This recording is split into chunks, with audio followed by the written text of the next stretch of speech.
It was a typical summer evening in the small town of Armada, Michigan, when 14-year-old April Millsap took her dog for a walk on a popular trail. But what happened that night was anything but typical. I went to Armada to investigate April's brutal killing and how she helped solve her own murder. These are the last words anyone would ever receive from 14-year-old April Millsap. A chilling text to her boyfriend that reads, "I think I almost got kidnapped." It's followed a short time later by a heartbreaking 911 call. 911? Yeah, I'm fairly certain we just found a body along the mountain bike trail.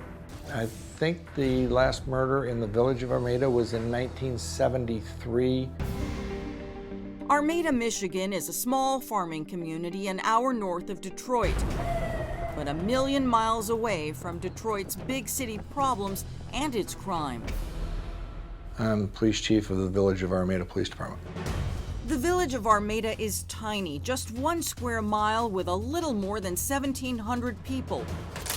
Its police department is as small as the community it protects. There are only 2 full-time police officers. There are 10 part-time police officers. You're one of the 2 full-time police officers in Armada, Michigan. That is true. It's a safe place to grow up. Everyone knows each other, no matter where you go. Every corner you turn, there's a friendly face that you recognize. David Lichtenfeld thought it was a safe place to raise a family. In talking with people and being in town, everyone has always had a sense of, this is such a safe place, the kind of place where you don't lock your doors. I wonder, did you ever lock your doors? Before this? Never. But life in Armada changed the day 14-year-old April Millsap went missing while walking her dog along a popular jogging trail on a July day. April was like my own child as far as I was concerned. David Lichtenfeld is April's stepfather. What's the last time you saw April? Just before I was going to work, I gave her a little back rub. She's eating a salad, and I told her goodbye, and she said goodbye, and I go to work, and probably 9:30, I get a phone call saying April's missing and police, and Jennifer is just crying. Jennifer is April's mother. I didn't want to believe it. Jennifer Millsap was born with a neurological disorder that affects her speech and balance, but her fear that something is wrong is easy to understand. You start worrying. I'm concerned as to where she is. I told everybody at work, I'm packing my tools, I'm leaving, I'm going home, April's missing. April isn't responding to her mother's texts. She's not answering, so after the 3rd or 4th text, I actually called her, and it went straight to voicemail. The person you are trying to reach is not accepting calls at this time. Please try your call again later.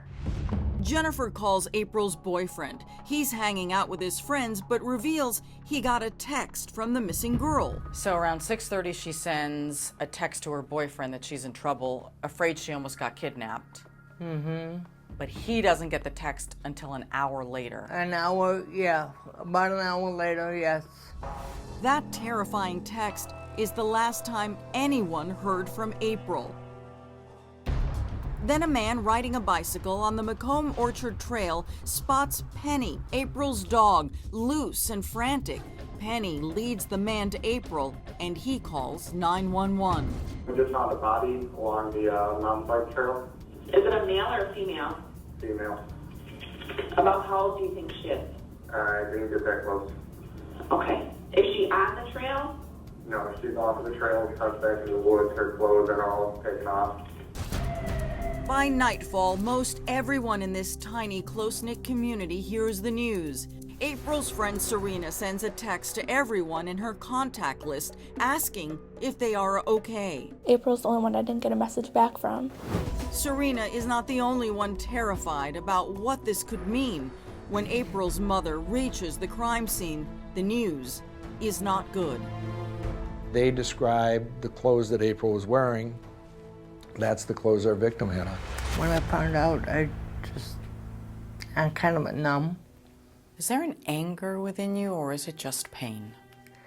Mostly pain, but yeah, it's anger. So why this happened to me, and I try not to blame God for it, but yeah, why? Who would savagely attack and kill a 14-year-old girl just walking her dog on a warm summer evening?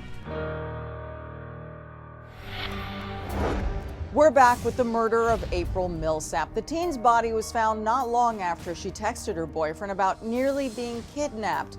That was just the first of many clues in her phone that would help find her killer. The FBI and Michigan State Police are called in to help as Armada's tiny police department tries to figure out who killed 14-year-old April Millsap. Everyone put up ribbons on all the trees and signs in Armada. Pink ribbons to show support for April's mother, Jennifer Millsap. She was all I had. Jennifer cherishes the last school picture taken of April. I just want people to remember April the way she was. Police say April was approached by a man on a trail. When he attempted to flirt, she rejected him. But then, April sends a text to her boyfriend that reads, "I think I almost got kidnapped." Police Chief Howard Smith says he knew right away they were looking for a man in his 30s on a motorcycle. We have witnesses that identify April, put her there with the man on the motorcycle. The GPS on April's phone provides more clues. Police had one more tool. There was a fitness app running on April's phone. April's fitness tracker would provide investigators with a digital trail of terror. I didn't even know she had that fitness tracker on her phone. Investigators recreated April's route. She changed direction and started walking home after sending that text. The last few minutes of April's life were violent. The killer hit her in the head with a motorcycle helmet, and then he dragged her body off the path, ripped off her clothes, and tried to rape her. And then he stomped on her so hard that his sneakers left tread marks on her neck and chest. April's phone gives cops a step-by-step map of the attack. For about 15 minutes, there is a scuffle. You can see the phone going back and forth and back and forth and back and forth, and then the phone leaves the crime scene at a speed of 13 miles an hour. So we know that it's on a motorized vehicle. When the killer took off with April's backpack and cell phone, he unknowingly left police digital breadcrumbs. We found the phone the next day. Police say data extracted from the app indicated her phone was traveling at a high speed after her death before it was eventually dumped. Then the motorcycle was spotted. One of the officers saw a motorcycle out on Armada Ridge that matched James Van Callis's. So we started looking at him the second day. The trail leads the FBI to the home of a father and son in nearby Wales Township, James Van Callis Sr. and James Van Callis Jr.